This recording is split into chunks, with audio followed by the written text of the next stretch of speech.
Attention, passengers. We are departing your pre-assigned reality. Please fasten your safety belts and observe the signs designated to direct your attention. We are expecting some brief turbulence on our flight, and you may experience some uneasiness, confusion, or pangs of piercing existential dread. This is normal. Do not panic. Nothing is broken. You have not lost your mind. You will be able to return safely to your own dimension whenever you wish.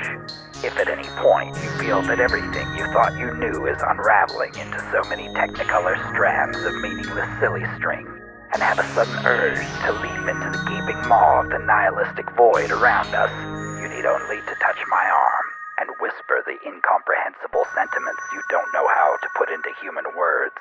I will quickly erase this experience from your mind, and you will wake up in your own bed, slightly dazed and none the wiser.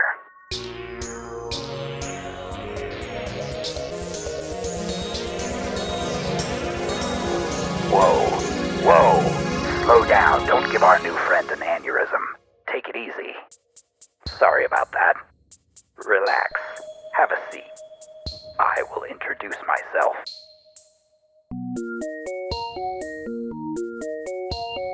Greetings, fellow traveler. I am the stranger. Not a stranger. Not some stranger. The stranger. The one you keep noticing out of the corner of your eye, who you aren't sure was ever there when you divert your full attention and find they seem to have vanished. The one you feel like you've seen someplace before, maybe in a fever dream, or from the window of a moving train, or at a birthday party when you were young, lurking unnoticed at the fraying edges of your first formed memories. I am not a figment of your imagination. In fact, I might just be the most real thing in your life. That's alright if you don't recall my name. Sometimes I don't remember you either.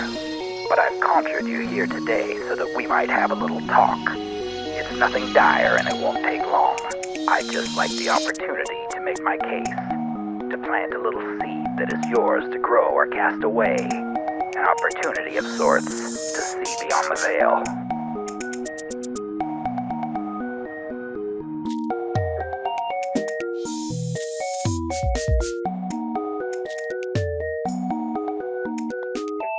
You have been told by a great many reputable sources that the world you are from is made of stable, concrete, material things. You are a calcium skeleton clothed in delicious meats, animated to dance on the surface of a fuzzy stone hurtling through the cosmos. And you are made of atoms and molecules and chemicals that follow rigidly structured mathematical rules. And not to worry, this is partially true. Congratulations. But if you consider this paradigm carefully, you will recognize that there are many disturbing gaps in information. We're not clear on what causes gravity, or matter, or how any of this got here. Our best guess is that perhaps it exploded somehow, as if that were an explanation for anything. And most curious of all, we're not quite sure why some creatures spontaneously became self-aware and began to analyze everything. That was a most disquieting turn of events.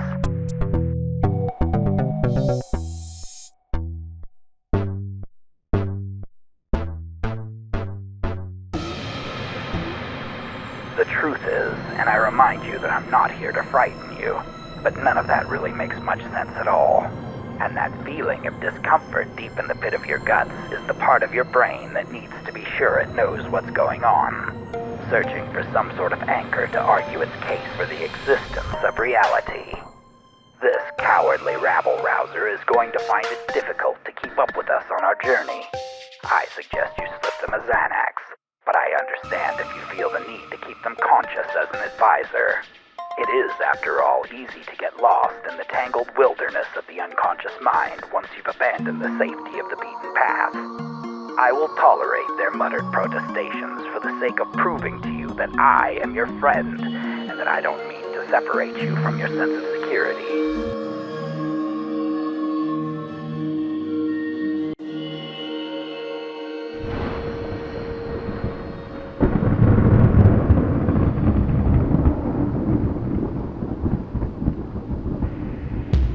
Ah, you hear that? That's the turbulence. How can you trust someone who has to ask you to trust them? And yet, you do that all the time. The sharply dressed man on the news who tells you what's going on in a part of the world you've never visited before. A man in a lab coat with wildly unkempt hair tells you time and space are somehow related because of an equation he drew on a chalkboard. A commanding preacher who drives a large Cadillac claims to know the fate of your immortal soul if you don't follow the instructions of a book written in a language he doesn't speak.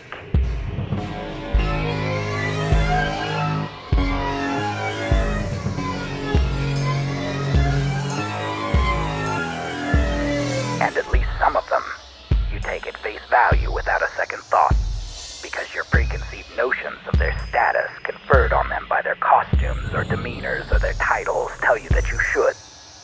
I am a stranger. My clothing is suspicious, and my demeanor curiously polite, if a tad bit sinister. Why not allow me to help you define your reality instead? What could be the harm? Am I any less trustworthy than they who have deceived you so many times before?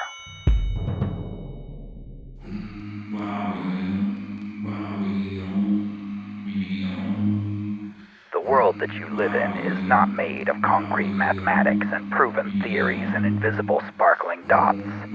It's made of ideas, and the people who tell you those ideas are true. You may think you're driven by coherent motives like food, shelter, comfort, and reproduction, but really, that's just the tip of the iceberg, isn't it? Those literal needs are only a small part of the tapestry of your motivations. In fact, you are mostly driven by things that are entirely imaginary and not proven to exist at all outside of your own mind. Things like duty, success, freedom, contentment, family, responsibility. Things that cannot be found under a microscope or understood by the creatures of the forest which you were once so similar to. Things that perhaps others defined for you back when you were too young to object. And was that to your benefit or to theirs? The world of ideas that you live in is one carefully crafted to compel you to do as somebody somewhere wants you to do. And without those ideas that you were assigned to believe, who are you really? What are you made of beneath those layers of tradition and habit and indoctrination? Perhaps you too are a stranger, even to yourself.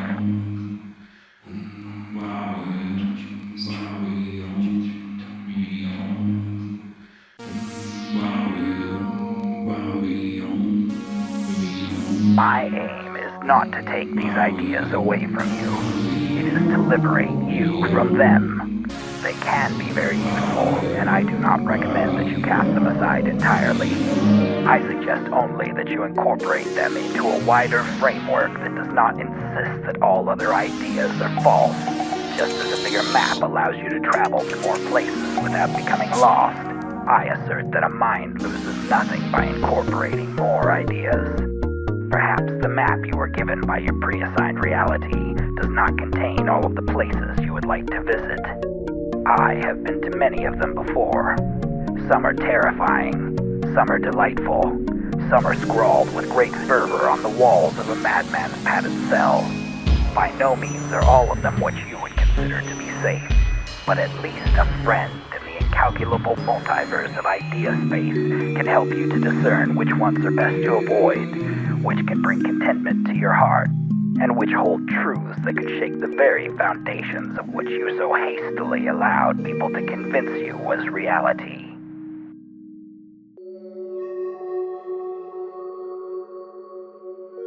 In your world, I am a stranger to you, and it won't hurt my feelings if that's where you want to stay. But in my world, we have known each other for countless eons, and there are really no such things as strangers. Our journeys are not always pleasant, but they are always journeys, and that is better than being trapped in your living room staring into a tiny glowing screen. Speaking of journeys, it does seem for the time being we have reached our destination. The signs that indicate the landing gear is being extended have lit up. Perhaps you saw them too. I hope you'll join us again for another flight. In fact, I must warn you that these trips are not always precise. You may find the reality I've delivered you to is slightly different than the one we left. Things may seem a little strange. People may sound a little odd. You might find that the world you see inside of your mirror has inverted and your world is the one in the reflection now. Or that some minor historical details have changed from what you could have sworn they were a week ago. Or that you can hear in the back of your mind what all the fish are thinking when you walk too near the bay.